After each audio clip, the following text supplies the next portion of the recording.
evening, everyone. Thanks for joining us this evening. I'm Bob Doran from New Canaan Public Access. Thanks for joining us for a conversation with George Bodenheimer and Jeff Benedict.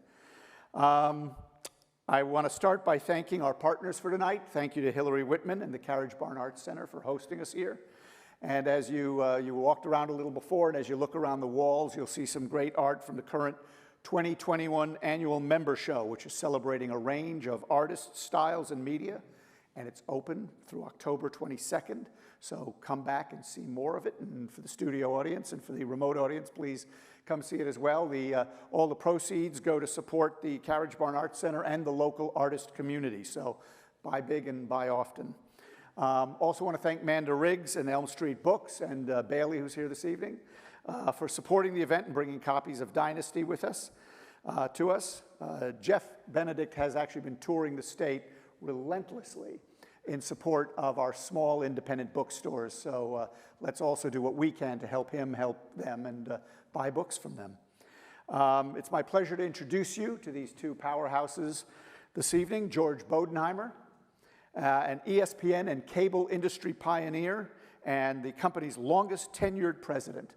He is the author of Every Town is a Sports Town, Business Leadership at ESPN, From the Mailroom to the Boardroom. And if you haven't read it, I suggest you do. It's a very personal story and insightful about ESPN, but it's also about values and culture. After graduating from Denison University, George started in the mailroom of the fledgling startup, and 17 years later, he became its president, where from 1998 to 2012, he led ESPN to an unprecedented period of global growth. George serves on several local nonprofits and is a frequent speaker at business and philanthropic events across the country. His message about mission, brand, and culture, interwoven with stories detailing ESPN's meteoric rise to the most powerful brand in sports media, and arguably just one of the most powerful brands anywhere, is both entertaining and impactful. He is an example to all of us of what corporate values and leadership should look like and what it takes to succeed. And he's just an all-around great guy. George is joined tonight by Jeff Benedict. Jeff is a best-selling author of 16 nonfiction books. Jeff, I have actually a shelf in our house just dedicated to Jeff Benedict books. And he is a television and film producer. His latest book, The Dynasty, is the definitive inside story of the New England Patriots under Robert Kraft, Bill Belichick, and Tom Brady. Now, for someone who is a Patriots hater for so long, the book actually made me rethink my stand on Brady and the team. It didn't change my opinion, but it did make me rethink my opinion. It's a wonderful book published in 2020. It was an instant New York Times bestseller, and in 2018, Jeff co-wrote the #1 bestseller, Tiger Woods. Jeff was an executive producer on the documentary Tiger that was based on the book and that aired in 2021. The book is currently being developed into a scripted series, which Jeff is executive producing. Jeff, being a grossly underachiever, is also the executive producer on a documentary based on his book Poisoned that will air on Netflix. Jeff has been a special features writer for Sports Illustrated, the Los Angeles Times, and the Hartford Courant, and his essays have appeared in the New York Times. His stories have been the basis of segments on 60 Minutes, CBS Sunday Morning, HBO Real Sports, Discovery Channel, Good Morning America, 2020, 48 Hours, the NFL Network, and NPR. What I love about sharing these two guys being together tonight is that they're both values-driven people, they're both great human beings, and I get to call them friends. George and Jeff, thank you for coming tonight. I'll let you to it. Great. Thank you, Bob, for that kind introduction, and it's truly a pleasure to be here tonight, and it's an honor to ask to be share the stage with you tonight, Jeff, and really thank you for inviting me to be with you. I feel the same way. So as Bob said, this book, your book, The Dynasty, was originally published in 2020. It's, of course, already a bestseller. And with respect to the late, great Willard Scott, if you're only going to read 2 books this year, read this book twice. It's that good. But of course, in the fall of 2020, we were squarely in the pandemic. No events like this were taking place. Instead, Jeff, due to the support for local independent bookstores that Bob mentioned, Jeff set up shop outdoors throughout the fall and winter at independent bookstores throughout all of New England, meeting countless other hardy New Englanders. Jeff, tell us a little bit about that experience. Well, first, thank you, George, for coming and being willing to sit up and participate with me. And also, I just wanted to say that I'm really grateful to Bob. I've known Bob for over 20 years and one of the most community-minded people I know. So it's great to partner with him and with New Canaan to do this. The idea for doing this actually started with what you just referred to last year. The Dynasty came out when COVID was really out of control and no authors were able to do book signings. And in fact, a lot of bookstores weren't even open last fall. And some in New England had just started to reopen. Elm Street Books, Books on the Common in Ridgefield, Barrett Bookstore in Darien, Hickory Stick Bookshop in Washington Depot. These stores we're lucky in Connecticut. We have an abundance of really great local independent bookstores. And so I, after doing an event in New Canaan, of all places, last fall, Amanda Riggs, who runs their events, had called me and said, would you be willing to come and just sit outside Elm Street Bookstore on a Saturday? We put a table out there, and who knows, we might not sell any books, but it would be great to have you. And so I went, and it was fascinating.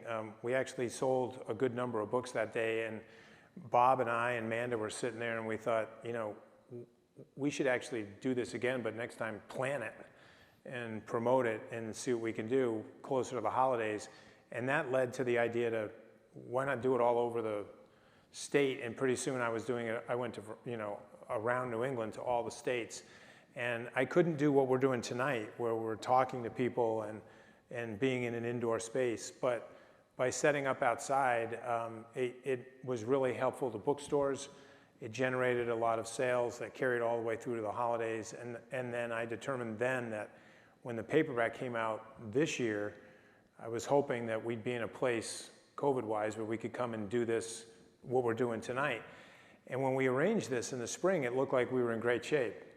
And then Delta came, and we're lucky we're even being able to do this tonight, because there still aren't many stores doing events or authors out. But it's been great to get around this, not just Connecticut, but all around New England, and meet people, some of whom are Patriots fans and some who aren't. Well, you know, Bob mentioned it, but it's really commendable, your commitment to local bookstores in this Amazon era that we're living in now. And they're all such a big part of our town here at Elm Street Books and all the towns throughout Connecticut and New England. So thank you for your commitment there. You've written 16 books. How do you decide what to write about, and why did you write this book? Well, that's a good question. How I decide what to write next is, there's a lot of things that go into that calculus. I mean, just as a starting point, it has to be something that I'm interested in enough to dedicate 2, 3, 4 years of my life to immerse myself in. But the second part of that is, it also has to be something that's commercially viable. So I could be super interested in something, but if the rest of the world isn't interested in it, I can't write a book about it. I mean, I could, but if I want to be in business as a writer, I can't write that book. And so it's finding things that I'm really passionate about, but also that I know there's enough of a commercial audience that would be interested to read it. And so earlier in my career, I wrote books like Without Reservation or Little Pink House or Poisoned, which were stories that I was really interested in. Lately, like the last decade or so, I've turned my focus almost exclusively to, I don't want to call them sports stories, because to me these aren't really sports stories, but they're in that genre. Steve Young's biography, Tiger Woods, The Dynasty, The System. Sports books are actually harder to sell than people would think. Sports fans who watch sports on TV, they're not really that interested in reading about what they think they've already seen. And so it's hard to get these books to become bestsellers, but I think there's a way to do that, and that way is to get beyond the sports audience and write stories in book form that transcend the sport. So in the case of the Dynasty, the reason I wanted to write this one is because I never saw this as a football story. What was driving the idea was this notion that the Patriots were so dominant for so long, and I wondered how did they do that? How did they build a machine that way and then sustain it for so long? But in explaining that, I really wanted to go places where women who don't necessarily care about football would want to read this book, or people who hate the Patriots want to read this book. How do you reach those audiences? And so that meant telling a story that was certainly not about 3rd and 10 or the X's and O's, but instead it's got to be about, Robert Kraft walking into a diner at midnight when he's in college and seeing a pretty girl in front of him who's with another boy and figuring out, how do I get her to notice me? Because that's something that every guy can relate to and every woman can relate to. Like, that's something it's basic. And so it's finding those pieces to tell a broader, bigger story about who are these people who built this dynasty? Who are they in here? And are you getting feedback like that from non-sports fans? Yeah. Yeah. Yeah, it's amazing. Like, I love hearing from women who I get. One of the things about social media that's nice is people who don't know you can reach you. Yeah. And so I get great messages through Twitter and Facebook, Instagram, email, through my website, from people who, the most frequent one I get is from men who don't like the Patriots or can't stand Tom Brady, or they can't stand Bill Belichick or Robert Kraft or whatever, who write and say they read the book and they hate saying it, but I have a totally different perspective of these guys or this team. And I've heard probably more from Giants fans than anyone, but I've also heard from basically almost every other team's fan base. And then women. I've heard from a lot of women who say, I don't even like football, but my husband, this is a frequent one, my husband doesn't read. He never reads, but for a week in bed, this was all he was doing, was reading this book, which is why I decided to think, what is he reading? So I decided to read it and then got into it and couldn't put it down. And I don't like football. So, and my wife would be in that category. My wife can't stand football. She thinks it's a dumb game. And love the book because of the personalities and the people. And actually, she's more interested in football now. So we'll get into all three of the big three that are in your book, Bill Belichick, Robert Kraft, and Tom Brady. But I have a question. I think my first question is really about Tom. So you've been out in the last year or so doing the best you can in the COVID period, starting to do more events now. In the interim, Tom left the Patriots, as you well know, and he won a Super Bowl. Did his victory, or how did his victory resonate with Patriots fans? I think, I certainly can't speak for all the Patriots fans because it's a big nation. And there's a lot of differing opinions within the nation about Bill and Tom and everything that's happened. But I think by and large, Tom has built so much goodwill among Patriots fans that it's pretty hard to root against that guy. I think he's earned everybody's respect and admiration, not only for what he delivered on the field, but the way he carried himself off the field.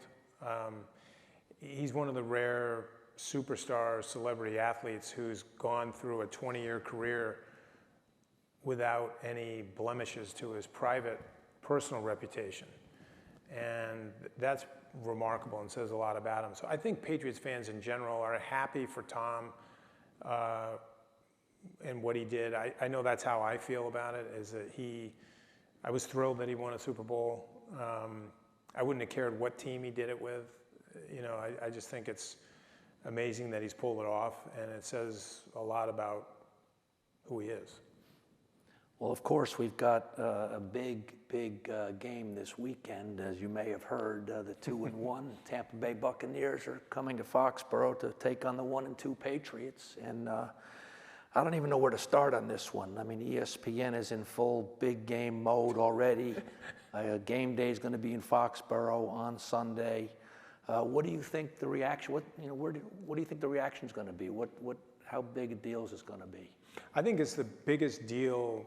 It's certainly the biggest game of the year, but this will go down for a regular season game. It's probably the biggest game in the history of the NFL. I mean, the ratings will reflect that. Fans from every geographic part of the United States are going to tune in Sunday night. And I also think if the score is 30-3 in the third quarter, no one's going to turn it off. And normally when games are blowouts, everybody changes the channel or turns it off. That won't happen this Sunday. People will watch to the end. I think NBC will hold a national audience for the whole night, whether the game is close or not. And I think it's just because, you know this as well as anyone, in the sports vernacular, we're prone to seeing something remarkable and then saying, we'll never see that again.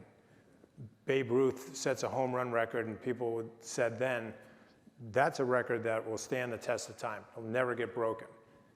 It got broken. Michael Jordan comes along, and you say, we've never seen a guy like that. We'll never see a player as great as that again. Along comes LeBron.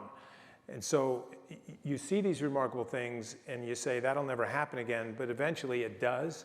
I think this is one time where you can say with certainty, this will never happen again, because it's not just one person. It's two people who came together for 20 years, who broke all these records, who won 6 championships together, stayed together longer than any coach and quarterback ever, and now they're actually playing against each other. That's not going to happen. It's not going to happen again. So what we're seeing Sunday night is we know we're all going to tune in and watch something one time. And then also just the theater around it is better than anything on Broadway. The drama is better than like a Christopher Nolan movie. Like you can't make this stuff up to have these two guys. It's like having John and Paul in Battle of the Bands going against each other. You can't script it like that. And so I think that everybody knows there's going to be history made Sunday night. And I think the reaction in Foxborough is going to be electric. I mean, I can just imagine the lights, the flashes, the sounds, the smells, the roars. It's going to be, I mean, the NFL right now has to be sitting there going, this is the greatest thing other than the Super Bowl in terms of a ratings bonanza. Based on how you know Tom Brady and Bill Belichick, who wants to win Sunday night more? Oh, they both want to win this thing like there's no tomorrow. Yeah, I don't think like there's no tomorrow. They want to win this. So I saw Bill commenting in the last couple of days about the departure. I mean, does this story have legs? Is this story just going to keep on going? I mean, how does this resolve itself? Does it ever? I think, yeah, there's still more to come out about that, and I think eventually it will. I mean, one of the things I was trying to do in the Dynasty is really get inside the, this thing takes so long to unwind. And that's because it lasted so much longer than it should have. And I'm saying it should have because if you look at precedent, there are things you can look at. You could go back in time to the 70s and look at Terry Bradshaw and Chuck Noll in Pittsburgh and go, that was a dynasty. They won 4 Super Bowls. They were together for a decade. Then came Joe Montana and Bill Walsh in the 80s in San Francisco. They built a dynasty, but neither of those partnerships lasted even a decade before they came apart. And the reality is this one probably should have came apart in 2010, 2011, somewhere in there. And if it had, we would have looked at it and said, great run, 3 Super Bowl championships, a nice run of dominance, and now it's over. And everybody would have said they're right up there with the other ones. But the fact that it doubled its time and went another 10 years and won 3 more is what separates the Patriots from everybody else. And I think that part of it is that Tom and Bill, left to their own devices, they wouldn't have stayed together for as long as they did, not even close. I think that's the craft factor. I mean, Robert is really the main reason why those two stars shared the same light for so long. And what is it exactly that you mean by that? What did he do to make that happen? I think, Robert is one of the benefits of being able to write this book from within is I got to be inside the organization for 2 years. And a lot of that time I was just observing things. And so it's being in the places that the principals are in to see how they behave. And a lot less interviewing and asking questions, a lot more listening, watching. And one of the things I noticed early is Robert's ability to connect with such a wide array of people: rich, poor, black, white, famous, infamous, business, sports, music, theater, custodians, nurses. He could form relationships with anybody. And that was really key here, because when Tom came here, Tom's a relationship guy. He would have, I think, liked to have had a relationship with his coach that was more than just what we do on Sunday. But that wasn't in the cards here in Foxborough. And I think Robert's role was he stepped into that void and formed a relationship with Tom that was more like a father and a son. And it allowed the relationship between coach and quarterback to survive a lot longer, because there was this other outlet. And that relationship deepens as the years start to wear on. And I think one big turning point was before Tom and Giselle became engaged, Robert and his wife, his late wife Myra, took Tom to Israel. Something Robert does, like every other year, he brings groups of players to Israel. And this one year, he just took Tom.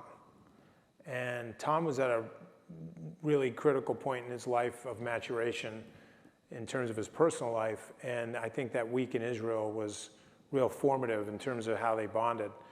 And it became much more like the father-son dynamic.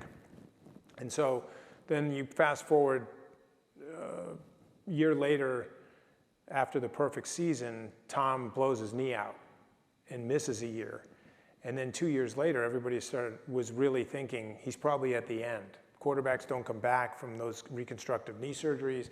He's been in the league 10 years, which in NFL years is a long time. And Tom was afraid that Bill was going to trade him or release him or move on from him. And there's this great summit that takes place out in Cape Cod where Tom goes out to play golf with Robert and then sits down with Robert and his son Jonathan, and they talk about Tom's future. And they were in contract negotiations at the time, and it wasn't going well. And there's this great moment where Tom turns to Jonathan Kraft and says, "Will you take over the negotiations for my contract?" And Jonathan doesn't negotiate contracts with players. That's not his job. He's the president of the team. And Jonathan basically says, "If it's okay with my dad." And Robert says, "Fine." And Jonathan steps in and they make the contract, and it paves the way for Tom to extend his time in New England. Just that scene of them sitting around the table over lunch, having that conversation, tells you a lot about where these three guys were. You see Jonathan and Tom are more like brothers. Tom and Robert are more like son to dad. And then the deal gets worked out, and Belichick is really not involved directly in the negotiation. And I think that sets you up for the closing scene 10 years later when Tom decides he's leaving. Who's in the room? It's like the same setup, right? It's Tom goes to Robert's house at the beginning of COVID to tell him he's finally leaving after 20 years. They get on the phone together. They call Jonathan first. Interesting, the order. They call Jonathan first. And then Robert says, I got Tommy here. He's got something to tell you. And then he tells Jonathan. Jonathan does that great moment where he takes his glasses off so he can wipe his eyes and then say, you know, basically tell him how much he loves him. It's like he's losing his brother's moving on. And then they hang up and then they call Bill and say goodbye. And the interesting thing about that scene is that Robert's the bridge between Bill and Tom. He's been that guy for the better part of 20 years. It's interesting that Bill and Tom aren't in the room together because they rarely were ever together in a room unless it was the meeting room at the stadium. And I think that that is a fascinating and telling component of this story. Did you see Robert ever play a role, anything close to that, with any other player in the 2 years that you were there? I think he played roles like that with some players, but nothing like this. And I think the reason for that is, one of the reasons I think the reason I think he's the greatest owner in sports, not football, sports, is because of his ability to allow. Robert has a big lane, but it's the lane you can't see, and he doesn't get out of his lane. And Bill's got a lane, and Tom's got a lane. And I think, you know, there are a lot of owners who interfere in places that become destructive to a team's ability to win. Robert's given Bill a tremendous amount of latitude in a big lane, and he doesn't get in Bill's lane. And so Bill has cut, traded, released beloved players. I mean, almost every beloved player that's come through New England has been cut, traded, or released by Bill at some point. He was going to do that. He was going to ship Gronkowski to Detroit. Think of that. Rob Gronkowski. And Rob said, fine, I'll just retire. And that's the only reason he didn't get shipped to Detroit. But Adam Vinatieri, you can just go down the list. Lawyer Malloy, Ty Law, they've all been through this. And Robert never interfered. And here, he didn't interfere either, but what he does is he builds this relationship with Tom that builds this incredible sort of loyalty between them. And Tom's a loyal guy, really loyal. And I think there was great loyalty between them. Bill Belichick is known for a lot of things. One of them is his, let's call them sparse press conferences. Yeah. Where he's a man of few words, to say the least. Did you feel that he was forthcoming with you when you interviewed him for your book? So that's a good question. And first of all, let me just say a word about the press conferences. The fact that he doesn't say anything in press conferences, I think, frankly, makes him a better coach. I mean, you know, there's a lot of coaches who say too much or they say the wrong things. Bill's relationship with the media is pretty fascinating. He's used it to his advantage in a way that I think is actually really smart. And so I don't, like, to me, the fact that he's gruff and doesn't answer things in press conferences, as a storyteller, I love that. And that makes for good writing material. But in terms of him being forthcoming, so as I did with some of the other principals in the book, Bill wanted his questions in advance, written out. And I do that a lot anyways, because I find, in my experience, you get better responses from people when they've had time to think about in advance what you want to ask them about. And so I was happy to do that when Bill asked. Also, you volunteer that, though, that you're not asked. I do volunteer that with lots of people.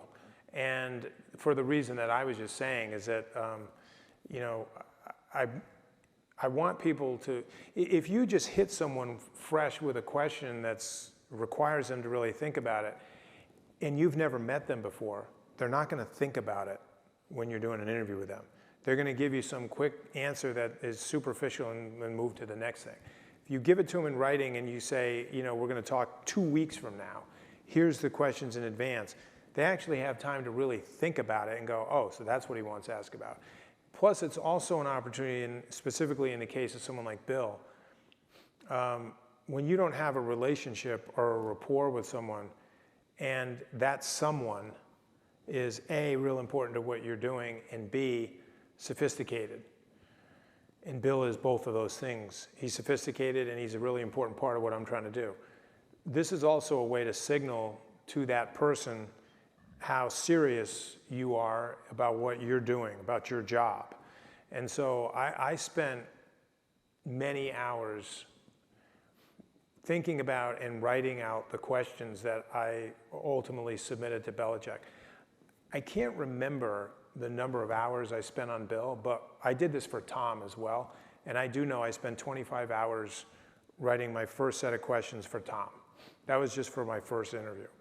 And Give us a feel for how many questions are in there when you say that, 25 hours. the 25 hours that I spent on Tom was for like probably 18 questions. So that was that. Bill's list of questions, I had a pretty good sense I was going to get more than one opportunity to sit down with Tom. With Bill, I didn't know. And I was assuming it was going to be one time. And so I gave him the whole shebang. And so I think I probably sent Bill, it was a lot. It was pages of questions. And I don't remember the number, but it was a lot of questions. Enough to overwhelm anybody. And, but I wanted them to be, I did them in a linear fashion. So chronologically, Bill could see where I was going. It's almost like, it's, in a sense, it's an outline of where the narrative is.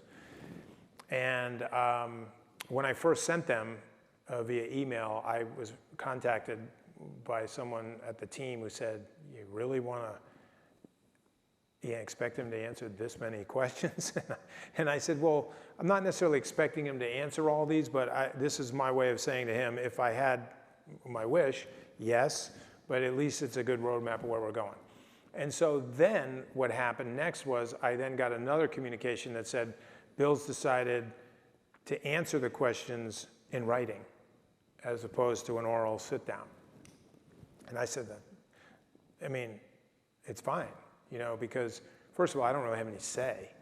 It's not like I can say, no, that's not fine, right? I mean, I'm asking him to talk to me. He can talk to me any way he wants or not at all. And so he doesn't owe me an interview. And so when someone says I'll answer in writing, which most people won't do, but I've had people do it, it takes a lot more time to write an answer than it does to just talk. And you have to be more thoughtful when you write. And some would say also more careful, maybe more guarded, perhaps. But that's what Bill wanted to do. And I said, terrific. And Bill did, and he skipped a lot of questions.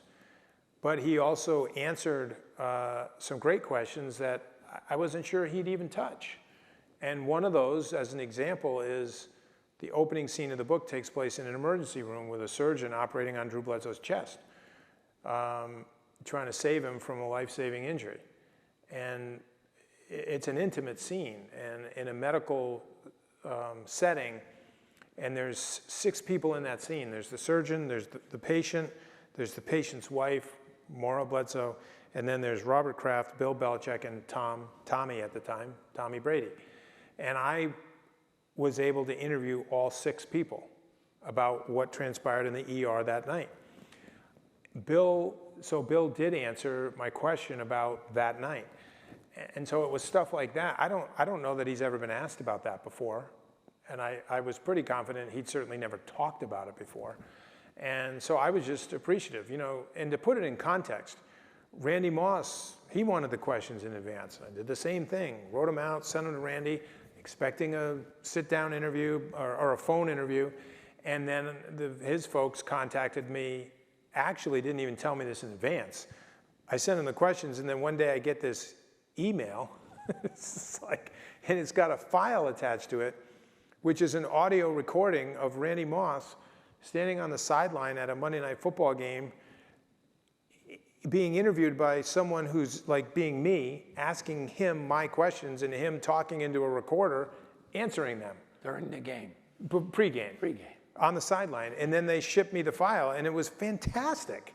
I mean, it really was. And so my view with all this stuff is you take the information any way you can get it. And if someone's generous enough to say, I got 15 minutes and I can give it to you this way, I'm like, thank you very much. If someone says, I'll give you 2 hours, I'm like, terrific. And everybody was different in this book, but there's a lot of powerful, high-profile people in this story, and I knew I was asking a lot just to get any of these people to sit down. So I took it however way they wanted to give it to me, and I was grateful to get it. So you spent a lot of time shadowing, interviewing, talking to the whole team, but these 3 principles. Yes. Is there one or two attributes of those 3 that you believe drives their success? I mean, they're all wildly successful. Is there a core there? Yeah, I think there's common denominator is what I meant to say. There's something to be said for people who feel this constant, insatiable need to prove themselves. Most people, when they experience success, they relax. I finally made it. I finally got the ring. I finally got the championship. I finally got the job. I finally got the money. These guys, Tom Brady's the most accomplished player in the history of the game, and he still wakes up every day feeling like he has to prove something. And he still wants to get better. He still thinks there's a potential to be better than he is already. Belichick is in his 70s. He's been coaching longer than anyone who's in the NFL. And there's no reduction in his desire to win and to try to get as close to perfection in practice and in games. And Robert's 80. He's won more than any owner. He's experienced more football success than anyone in the NFL as an owner. And he's not satisfied. He wants to continue to run the organization to aspire to excellence. And so that's factor number 1. Number 2 is the way they deal with adversity. And there's commonality there as well, and a great lesson.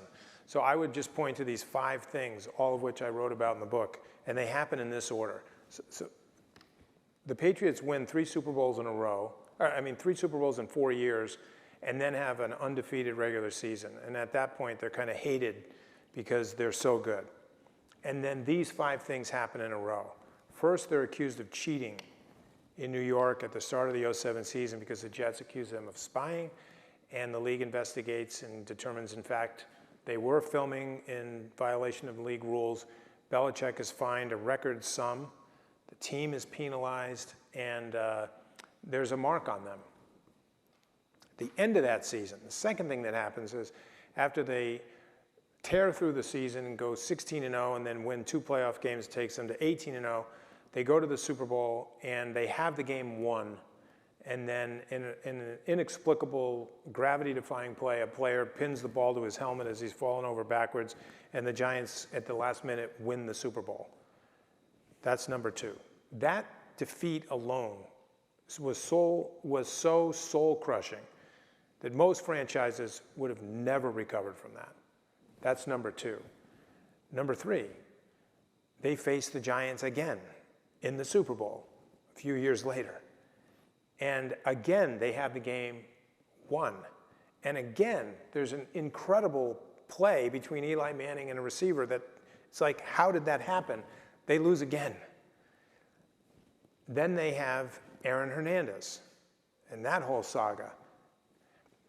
And then they have Deflategate, which is the most sort of notorious scandal probably in NFL history. Those 5 things happened in a row. And then after all of that, they won 3 more Super Bowls. And I'm saying that any one of those 5 things, any other franchise doesn't survive that. They don't come back from that. From any one of those things, These guys stayed together for what I refer to it as a decade in the wilderness. There's 10 years between the third Super Bowl and the fourth.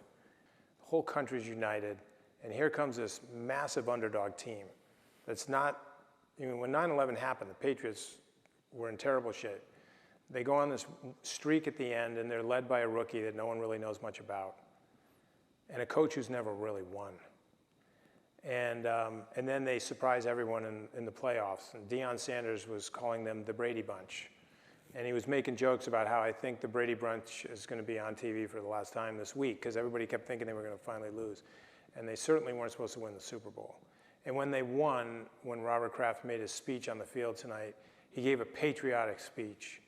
And he said, we are all patriots. It was unifying. I mean, the fact that they wore red, white, and blue uniforms, I mean, come on. The country loved the Patriots, but the league loved them too, because everybody thought this was a fluke. Like, it's not like they're going to do this again. And the next year, they didn't even make the playoffs. They literally didn't even make the playoffs the next year, and everybody who predicted that this was a fluke said, see, it was a fluke. Then they won the next 2 Super Bowls in a row, and they did it without mercy. They beat people up. And that's when they started to become hated at that point, because now they were starting to look more like the Yankees. And that's a badge of honor. When you get compared to the old Yankees, that's a badge of honor. But then you get to the cheating scandal in 2007, 2 years later. And I think at that point, the reputation goes beyond the old Yankees. And people did start to accuse them of things that were underhanded and dirty. And I honestly believe, after having immersed myself in the story, that a lot of that is really rooted ultimately in jealousy. And it's understandable. This is an incredibly competitive industry. It's cutthroat. And the league is hardwired on purpose to create parity. There's all these new rules that came in when the Patriots bought the team, just happened to coincide with the Patriots, with the Krafts buying the team, that were designed to create parity in the league. Free agency was instituted. A salary cap was put in place so that teams like the Giants and the 49ers and the Cowboys couldn't just buy their way to championships anymore. It was supposed to level the playing field so a team in Jacksonville and in Seattle could compete for Super Bowls. The Patriots wrecked all that.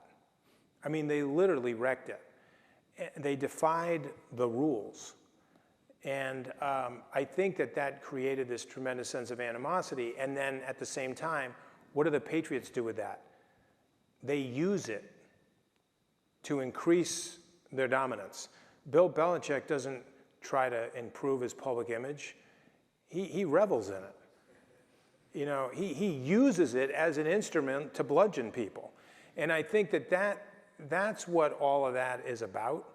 But at the end of the day, what I would say about it, like when you sit there and use a word like despise, if you said you despise me, people would say that's pretty brutal.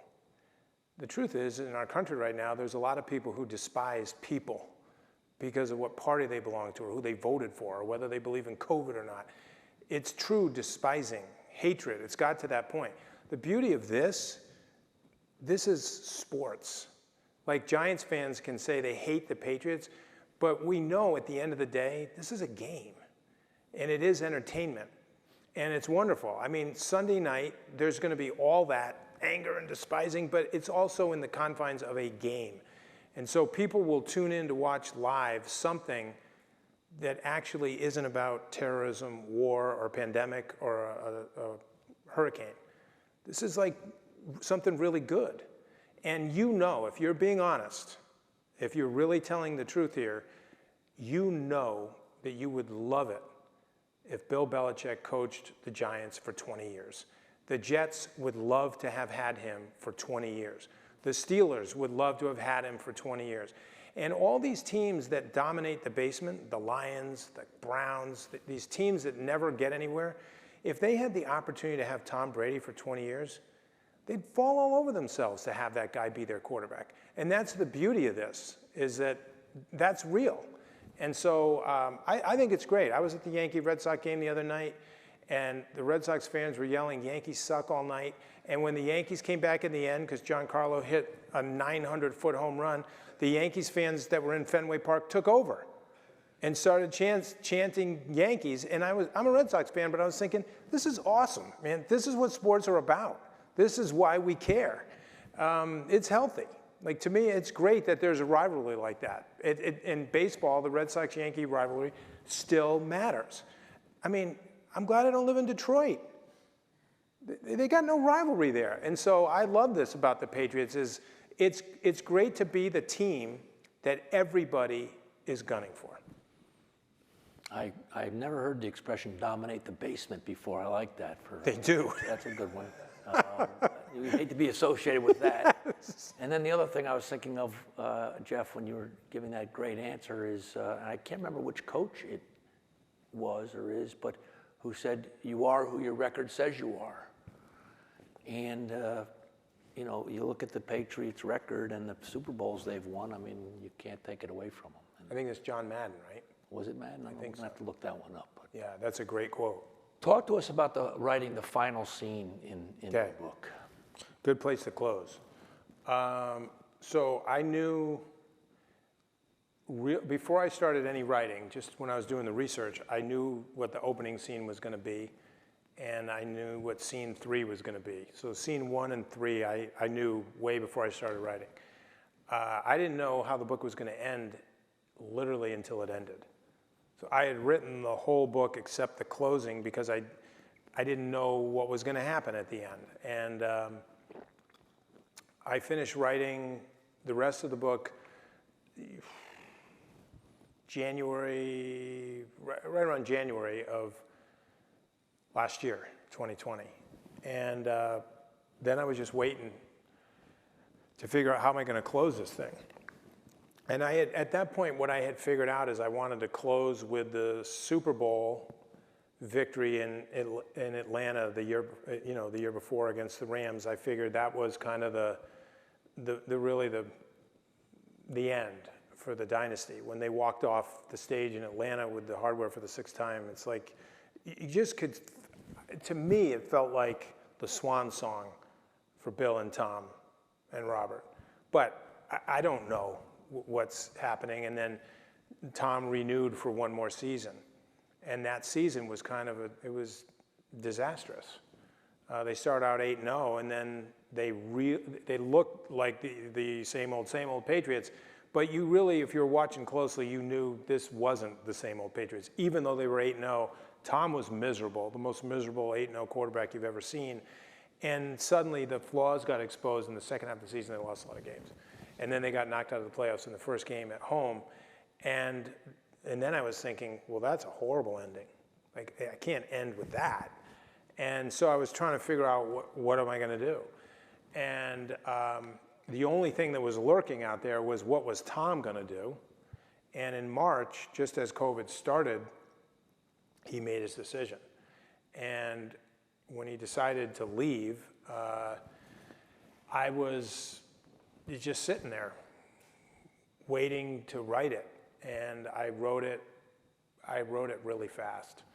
That very emotional, it gave me the ability to take the final season that he played, which was so bad and uneventful, and compress that into a couple of paragraphs and basically say, this is what happened. Boring. They lost, they weren't good, that's that. Because the real story isn't that. The real story is what happens after that and the way that Tom says goodbye. And the imagery of him calling up Robert right as COVID is shutting down the state of Massachusetts and saying, you know, essentially, can I come over? I'm COVID free. And Robert telling him, yes, but we have to social distance. Like, that's so in the moment. Yeah. You know, you're sitting here with a mask on. Like, this is still right now. And I just thought, here's two guys that literally hug and kiss each other every time they see each other. And they're about to get together and have this momentous moment and not be able to touch each other. And I've been in Robert's house plenty of times working on this project, so I could totally visualize exactly where they were, the doorway that Tom walked in that night, and where Tom parked his car, and I know what the gates look like at Robert's house. And I just thought that great moment at the end where Robert walks Tom to the door to say goodbye, and by then it was dark out, it was misty, and they instinctively go to reach for each other, and then they both instinctively stop themselves. And they're both crying, but they can't touch. I just thought, this is incredible.